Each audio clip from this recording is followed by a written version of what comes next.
Reactive Training Systems. In this episode of the RTS podcast, Mike dispels all of Bryce Lewis's dirty rumors. Hey everyone, welcome back to the RTS podcast. I'm Mike Tashir, and I've got Adam Palmer with me, and today our guest is Bryce Lewis. Hello. Bryce, thanks for being here with us today, man. I really appreciate that. Hey, of course. Yeah, for the people who maybe don't know you already, do you want to give us a little bit of background, like who you are, where you're from, stuff like that? Yeah, exactly. I'm a competitive powerlifter in the 93 kilo class in the USAPL. I'm currently living in Denver, Colorado. Moved from Southern California about a year and a half ago. I played volleyball in high school and college, made a transition to bodybuilding, and I've been doing powerlifting for the last 6 years or so, and have about 11 years of dedicated lifting under my belt. I am owner and coach of the Strength Athlete, a company dedicated to improving athletes, competitive powerlifters generally, and we've been doing pretty well. Good stuff. Yeah, pretty well, so to speak. You just hired another coach on your staff, right? And you guys are pretty full on athletes, I would think. Yeah, exactly. He's no slob either.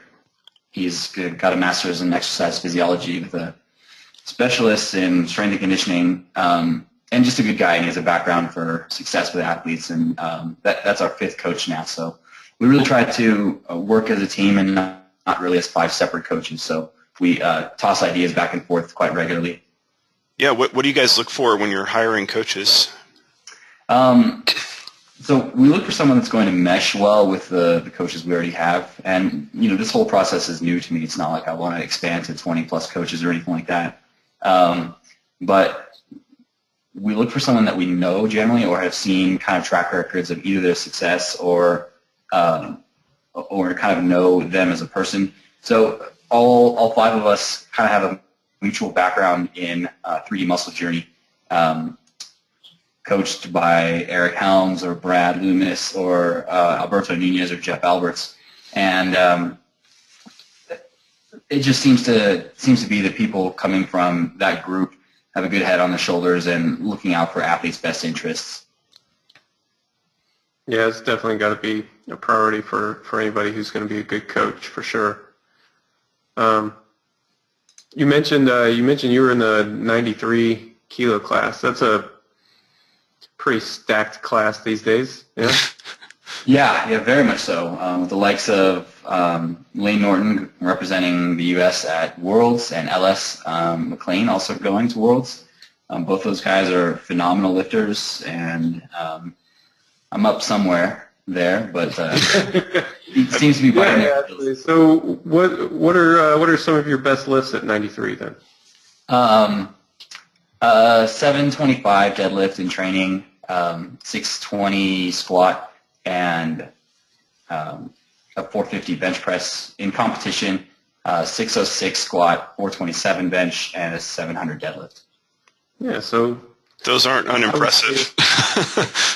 I'd say you're no slouch on the competitive platform either. So you do some coaching, you do some lifting, to put it lightly. So what kind of lifters do you guys work with mainly at the Strength Athlete? Is it mostly powerlifters? What age groups, stuff like that? So it's almost exclusively powerlifters. We catered ourselves to that pretty heavily, or I did because it was just me at first and then brought on other coaches. Pretty heavily at first because it's what I felt comfortable coaching. Now we've expanded a little bit to coaching bodybuilders, figure athletes, and fitness athletes. I still wouldn't feel comfortable prepping those athletes for the competitive stage in their various sports, but some of the other coaches are very well versed in that. So when I say we, I mean they. But the general athlete that comes to us is someone that has either done their first or second meet or hasn't done their first meet, but has an interest in raw, drug-free powerlifting and wants some guidance, wants to kind of step out of cookie cutter programs and just not really knowing what's going on and work with a coach firsthand.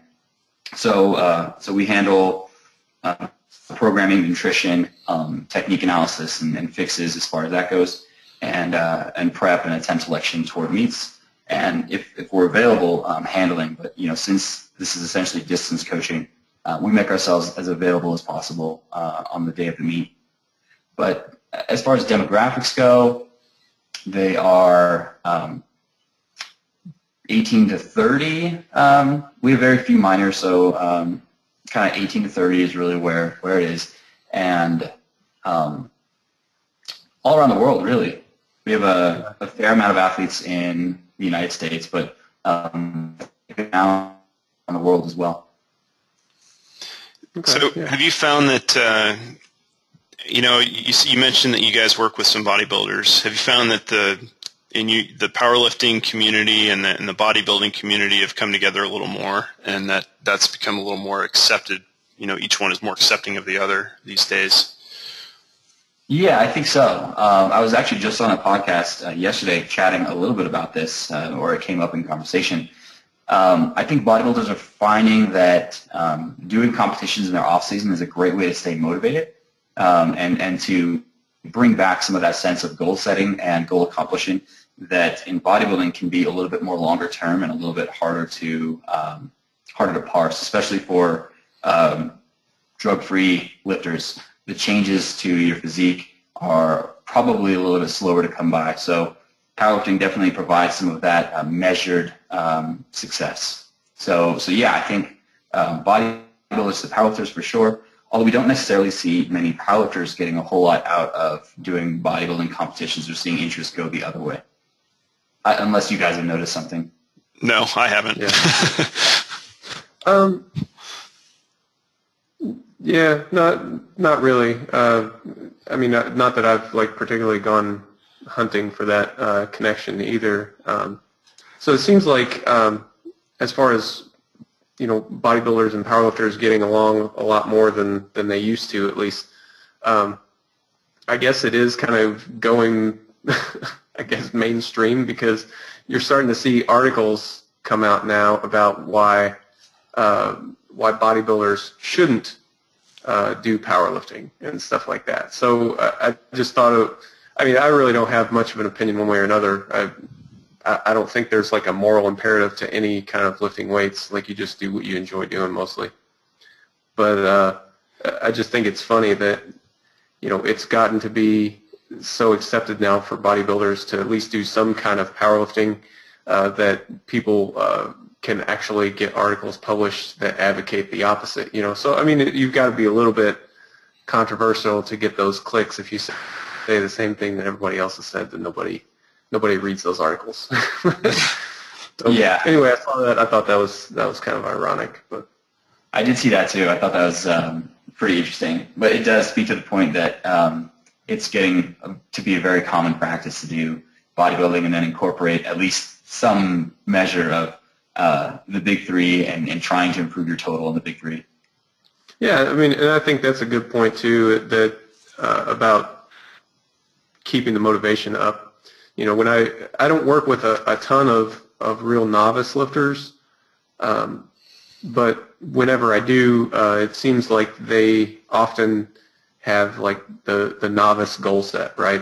They want to do everything and they want it now. So we try to. It's very infant first, because the physique stuff. Well, yeah. That's just kind of the way things are, and it was the way I was when I was, my first day in the gym too. So I can't really fault them for it, So we try to focus more on the performance-related stuff. The physique stuff will come, as they develop. But yeah, for right now, it doesn't make a whole lot of sense to get super focused on physique stuff when you're not going to see any results for months and months. Yeah, you could see performance results a lot sooner than that, and that's something that's really motivating. Yeah, one of the things we see oftentimes in novice athletes is that they want to want to compete in lower weight classes now. They want to drop a weight class, come in at the top of their weight class, and even if they're going to be competitive or not, if it's their first competition, they want to cut from 191 to 181, and then try to be competitive. It's just, let's save that stuff for down the road a little bit. Exactly. Yeah. I heard a saying once. It's more of, I guess, bodybuilder centric, but you can't carve the Incredible Hulk out of Paris Hilton. And I think about that when I run into these guys. Like really, you don't have anywhere to cut to. Like, what are you going to be if you cut a weight class? Not, like, just wait until you actually get a little bit bigger, and then you'll have a direction to go. Yeah. I don't know. I mean, that's just kind of a funny thing to say sometimes, but that's also why it's good to have a coach that they can help you parse out, like, what direction do we need to focus on now, especially in the beginning when you don't really have the experience to make those decisions yourself. It's helpful to have somebody who can help you through that process. So yeah, I agree. So speaking of coaches, Bryce, who do you? I know you don't do your own programming. Who do you get your coaching from? Yeah, so my mentor kind of through this whole process, and the one that's been doing my programming, is Eric Helms, who I think both you guys have met, if not at least Mike has. I've worked with him. Okay. He's in New Zealand, and he's been doing my programming for 4 or 5 years now, actually. So how do you? I mean, 4 or 5 years. I mean, I guess you like that aspect of having somebody else handle the programming. How does that work then? Like with you, also coaching people. If you were to write your own programming, would you do it differently? Like, speak to that a bit. Because I mean, I write my own programming, and it's probably because I'm reluctant to give up that much control. So it's probably a personality thing as much as anything else, but I'm interested a bit to find out what your experience is like, both writing training for other people and then being on the receiving end as well. Yeah, so I've got a few thoughts about that. One is that I probably would be, I'd be pretty okay with writing programs for myself, but I'd be horrible with sticking to those programs. So the nice thing about having someone else do it for you is not necessarily the creation of the program itself, but having them say, hey, we don't need to change things right now, just stay the course, and we're going to see the results. At a moment's notice of seeing something negative or some sign of, hey, this was a bad training day, I would be like, okay, what's wrong? Let's reevaluate everything. Let's change everything. And that's just not the right move in most cases. So it's partially about program writing, but partially about keeping my head on my shoulders and not making rash decisions. There's so much of this, it's about psychology, right? Like, and people pay lip service to it as well. Like, so much of training is about psychology and the mental game, but a lot of times we don't acknowledge it. So, I mean, that's interesting to me that, a big part of that system and the reason for that system for you is, addressing a psychological concern as much as anything else, Yeah, for sure. Because, if you're getting sufficient volume and, we both know there's not some magical selection of exercises that's going to make an athlete a champion or anything like that. So I think consistency and just continuing to get in the gym and accrue that training stress over time is going to be the thing to cause progress. What was the other thing we were talking about?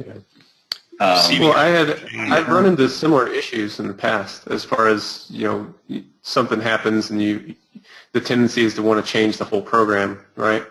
So, yeah, I mean, it's been long ago, years ago, I had to kind of lay down the law with myself. And what I did is I implemented a 2-week waiting period. So something will happen and it's okay to reevaluate things, but then I'll come up with the next greatest idea. This is a great idea, and I need to implement this, and this is what will make me stronger, right? Well, I will sit on that idea for 2 weeks, And if it still seems like a good idea in 2 weeks, then I'll go ahead and implement it. But, probably 7 times out of 10, after that 2-week waiting period goes by, like I'll look back at it and I'll be like, that seems kind of dumb now, and so I end up passing on it, or at the very least it's not quite as exciting, and so you go, well, I'll just stay the course with what I'm doing because I know that this works, or I know that this should work, and at the end of this cycle, then we'll try something that's maybe a little bit further out there. But that really helped me in terms of like the training ADD issues and stuff like that. Well, you really have an uncanny ability of coaching yourself, and I think that's, at least from what I've seen, it's relatively rare in powerlifting to be able to make like the type of educated decisions that you're making. Probably one of the reasons why you turn to more technical and auto-regulated concepts in the first place. I think it has to be a real systems-oriented approach, and the approach that I take with it. Of course, I'm a systems type of nerd, so like all the stuff that I do is about building systems, and like I have these processes and stuff like that, and we teach about it in classroom and so on. So kind of my rule is that I have to use the same systems on myself that I would use on my athletes, and that prevents me from being overly neurotic about my training. It also ensures that I'm pushing the highest quality stuff possible to my lifters. It works out for everybody's benefit, I think. So, and that's just kind of the mentality that I take with it. I'm not sure that I would be able to do it the same way without that type of mentality. There are like a number of like very few athletes that I know of. I think self-coached high-level athletes are a very rare occurrence. I mean, I can name 2 off the top of my head other than Mike. One is Dmitry Klokov, and the other is Rich Froning. Both those 2 guys, I would say, are at the highest level of their particular sports, and but it's not something I don't think is I don't think that's a very common occurrence. I don't know. Not necessarily advisable either. Yeah. Unless you're a rare bird and you make it work, like, Mike, I wouldn't advise you, like, hey, go get a coach because you're going to be more successful or something like that. It's not the reasoning, Yeah, I mean, at this point, yeah, you're probably right. Now, if we were talking about, kind of more to the beginning of my career, it would have helped me a lot to to speed up some of those learning curves. And to that end, I might be ahead of where I am now if I had learned those lessons, years earlier. But, I don't know, whatever. Hindsight is what it is, right? Sure, yeah. And, I remember you telling me about how Dan and Jen here in Colorado helped you out with some noob mistakes too that, you just probably had to figure out on your own later on. Okay, I'm gonna tell a story then. I'll tell it myself because I made some real stupid things. I did some real stupid things back in the beginning, just out of sheer ignorance. Yeah, so I was total noob. I didn't know any better about a lot of stuff when it comes to geared powerlifting, right? So I only knew what I had read in some articles on the internet and stuff like that. So I generally understood the concept that, hey, it's supposed to be super tight. It's supposed to be really hard to reach depth, but it works kind of like a spring and so on. So I okay, got the concept, but then anytime you put anything into practice, there's just a lot more to the details of it, right?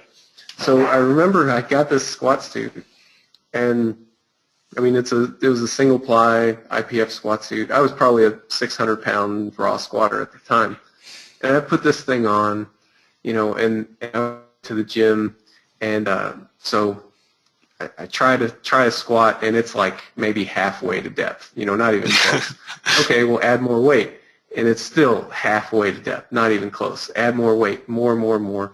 I get up to around 855, and I'm still halfway to depth, and I'm just thinking, oh man, this is badass. I'm gonna squat like 900 pounds tomorrow. It's gonna be amazing.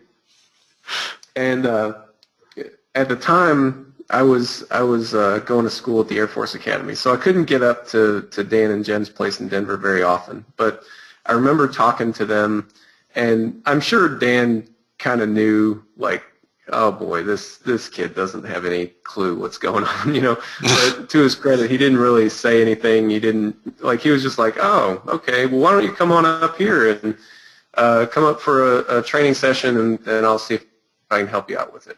So we did. We went up there one weekend, and I'm squatting, I'm doing my warm-ups, and getting about halfway, and same type of thing, and he made some suggestions like, hey, try to loosen your belt just one notch, and a couple other things, and it made a difference. Like, I reached depth, but I also got buried with, gosh, I don't even know how much weight it was, but it was much less. It wasn't that much more than my raw 1RM, So I mean, you would think, hey, that's something you should be happy about. Now you can squat like legally, right? But there's a huge ego blow to me at the time, because I go from thinking, oh man, this is going to be awesome, because it's just like a spring, right? The harder you push it down, the harder it pushes back up. Well, there's a little more to it than that. I didn't realize it at the time, but that's that's me being a total noob. But yeah, Dan and Jen were, pretty crucial to me learning what the heck I was doing, especially there in the beginning. So were they your sponsors at the Hill? Oh no, not like sponsor family. No, I just went up to their gym in Aurora from time to time. And okay. We train up there and do Colorado meets and stuff like that. It was a really good way to learn, actually. I mean, coming from a place of not really knowing anything about powerlifting other than what you read, which now the sheer amount of information that everybody has access to and the quality that's like on the internet is much better than it was. Like then, I mean, of course it was not what it is now. So. I don't know. It was like a lot of young lifters. I thought I knew what I was doing, but really didn't. So I appreciate the way that they handled those situations. Yeah. Mike, that reminds me. Do you compete both equipped, or do you single ply and raw now, or are you just doing raw? I'm pretty much just doing raw. I haven't done a single ply meet since like 2009. Okay. I mean, I'm not going to say like, oh, I'll never do single ply again or anything. I'm just having a good time with raw lifting right now. It's just something that I enjoy a lot. So the training is faster, and my training takes forever anyway. So anything that helps speed it along just a little bit is welcomed. Yeah. So kind of switching gears a little bit, Bryce, you are an advocate of auto-regulation and RPE-based training to some extent. Can you talk a little bit about how you incorporate that into the programs you receive from Eric? Yeah. So right now I'm on a pretty fixed percentage-based daily undulating program. So it's centered pretty heavily around the competition lifts, except I'm doing high bar and low bar squats. I'm doing conventional and sumo deads, but no variation in the bench, just straight pressing. It's all percentage-based stuff, so there's not really a level of auto-regulation to that degree of me choosing a load on a specific day. But I do track my my last set RPEs, so I'll use that. And if things are really feeling bad, basically I'll only ever down-regulate things. I won't ever add more weight than what's given. That usually happens kind of by testing over the course of 8 or 12 weeks or something like that. So finish a block, perform some kind of test like an AMRAP or a 1-rep maxes, bump up the training loads, and then that kind of repopulates heavier loads. So it's auto-regulated, I guess, but on a longer time period. But I use it more as a way of just regulating loads on a day-to-day basis. So you mentioned like tracking last set RPE for the session. Around what level RPE do you end up with nowadays? Yeah, so it seems to be 8.5s on a lot of things, 9s on deadlifts usually. I try to stay under 9.5 really. Yeah. So I mean, you're talking about doing a fair amount of volume too, like what I saw when I was there. Yeah, you definitely have, you're definitely doing a significant amount of volume. So to do that amount of volume and end up at an 8.5, this was something that we were talking about. So auto-regulation, RPE training, fatigue percents, any of this stuff, it's all tools, right? And all tools have like operating parameters, you don't use a screwdriver to hammer in a nail, things like that. There are certain things that tools are good at, certain things that they're not. And one thing that RPE is not really that well suited for is like training at really low RPEs. It just kind of doesn't make sense. So, for example, let's say you had a lifter who was going to do like an 80% double, like multiple 80% doubles.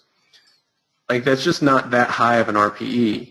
Yeah. So if you're having a really bad day, you're still able to do an 80% double. If you're having a really good day, the 80% double is a little bit faster, but there's not a big difference that needs to be accounted for in like day-to-day fluctuations. So it's not real clear to me what you get, like if there's a big benefit to auto-regulating in that sort of context.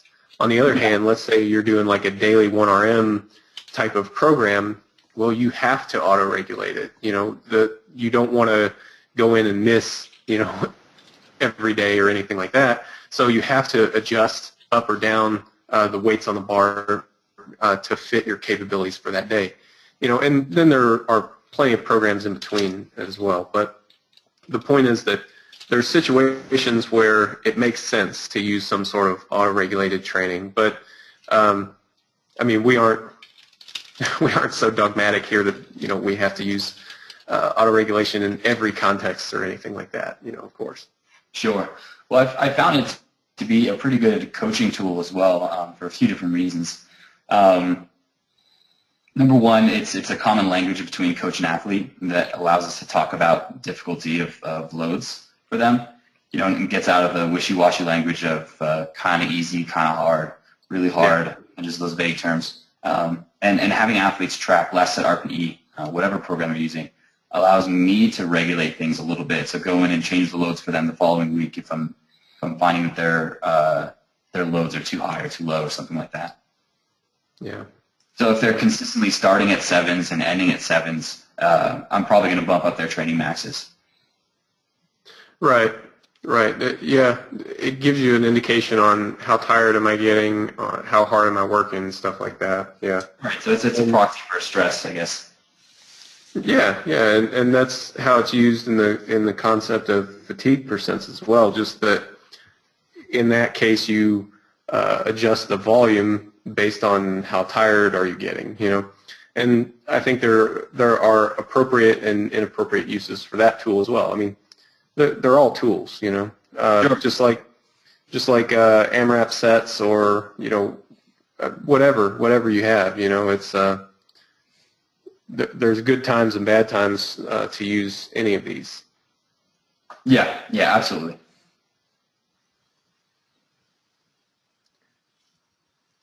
So let's see what's next.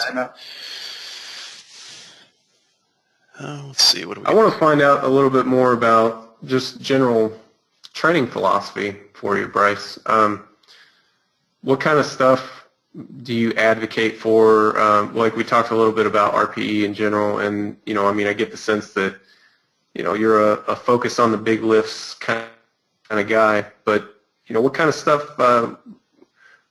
What sorts of themes would I see if I was to look at a typical Bryce Lewis program? Good question. So I guess we try for yearly planning, so training might change farther out from competition than it does closer to competition. Specificity tends to increase toward competition, so I like variation. I like training variation for our athletes as far as lift selection goes. But we don't ever stray too far away from barbell movements unless athletes are pretty early on in their path to being powerlifters. And in that case, I still see value in machine work and leg presses and kind of non-specific general hypertrophy stuff for athletes. But there's a fair amount of specificity as well. Pause variations, pretty frequent. Competition variations, pretty frequent. And focus on getting better at technique. So we take a look at video on a pretty weekly basis and try to make changes as far as that goes. Most of the programs I've been writing these days are percentage-based, unless athletes' percentage of 1 rep max or unless athletes' 1 rep maxes are so unstable that it's going to change pretty frequently anyways. So if they're in the situation where their 1 rep max or estimated will probably go up by 5 to 10 pounds every week because that's just what's in the cards, then it doesn't make sense really to program around something that's going to be fixed for eight or more weeks. So we've been using APRE in some of those cases. So have the athlete perform an AMRAP either to a 9.5 or to a 9, and then based on the performance of that and how many reps above a baseline they get, have them add a fixed amount of weight to the bar the next week. Yeah, that makes sense, especially with people who are maybe not so sure with RPEs yet. I find that that's a great way for people to learn RPEs as well, because it consistently puts them in that high RPE zone, which is a lot easier to tell. It's a lot easier to tell if you have no reps in the tank than whether you have like 3 or 4. So Yeah, exactly. I think putting people in those high zones is beneficial. Yeah. Sorry, what were you saying? I was just saying it's easier for athletes to kind of learn high RPEs in also higher reps than to try to hit a triple at a 9, when they haven't really figured out how to grind. And I think we were chatting about that before as well. Yeah. All right. Man, your dog's really loving this show. Oh yeah, yeah. It's funny that they're so clear on the recording because I'm downstairs in my basement right now, and they're upstairs and by a window like 40 feet away, but it's still a bark. Yeah. So what kind of dogs do you have? I got a chocolate lab and a German Shepherd Malinois. Nice. Hey, Both of them are puppies. so we need to dispel a rumor here. Okay. Mike is in fact going to the World Championships. Yeah, that's true. That's true. Oh. So good call, Adam. Yeah. So the plan for me, I'm gonna be moving back to the States toward the end of May. I'll be back for about a week, and then get back on a plane and head to Finland. I mean, I'm not going to duck out of the meet. I can't quite do that. I mean, as long as I'm able to put up a non-embarrassing total, then I'm not gonna do that. And I wouldn't do it anyway at this point. I'm pretty well locked in, committed. So. Oh, good. I'm glad. I don't know. I think you said like it just wasn't in the cards based off of it just not working out as far as time. But I'm glad you're able to make it work. Yeah. So I'm sure where the confusion came from was just kind of just chatting about things a bit. Yeah, it's clearly, doing all this travel and then moving from one continent to another like 2 weeks out from a major competition, that's not ideal for preparing for a big meet. So, I mean, I'm sure that's where the confusion came from, which is no problem. But yeah, it's not ideal. The funny thing is though, with regard to stuff like that, in the past when I've had situations that are stupid, like, oh, you got to fly into this competition at like 1 o'clock in the morning the night before you lift or something like that. I do pretty well at meets like that. So I'm hoping that pattern continues, and we'll see what happens. We'll go to Finland, lift some weights, and see what happens at the end of the day. Who knows? Yeah, well, first off, apologies for the confusion for putting that out on No, video. no, it's no big deal. He's like, hey, I'm pissed off. I watched your video and realized that Mike's not going to Worlds. Yeah, we had a funny that would have conversation. been a great YouTube comment, right? Yeah. We had a funny conversation about that yesterday. We were just kind of chuckling a little bit. Yeah, I think I'll do that after this show. I'm going to jump on your video and make some YouTube comments like, wait, I'm not going? I'm off the team? There you go. But, when you talked about performing well even after flying to the meet at 2 a.m. the day before, it speaks to how many of these factors are confounding factors that really matter as far as performance goes, and how many of them do we just spend too much time worrying about? Yeah, and I mean, I think that's a tough thing to know sometimes, like sometimes they matter, and for some lifters they matter. I can think of a couple lifters off the top of my head that, they need to get there at least a day or hope preferably 2 in advance, stuff like that. Mm-hmm. The travel seems to really affect them a lot, but then other lifters, it seems to affect them a lot less. I mean, I'm sure there's a reason why. I don't think we really know the reason why yet. I mean, we could probably make some guesses, but they're just guesses at this point, But yeah, I mean, it's especially when you're really pushing the envelope a bit. There's a lot of individualization that needs to happen, and I think it's as much based on a lifter's psychology as anything else. But I mean, it's individualization nonetheless. Yeah, that's right. I think the same thing. Early on, lots of things will work. Later on, a specific blend of things has to work. Yeah. So we need to wrap this up. We should probably do a last plug for the seminar, which is like freaking next week. Yeah, it's exciting. And Mike, definitely say hi to Eric Bodhorn, who's going to be attending that. Yeah, I will. This is going to be really fun. So I've been working on this more and more in these last couple weeks. Making sure that all the meals are set and just all the schedule things are all finalized and everything's going to run smoothly. And it's going to be a really good time. We always have fun at these events like this, seminars and whatnot, and this one in particular is going to be well over and above anything that we've done in the past.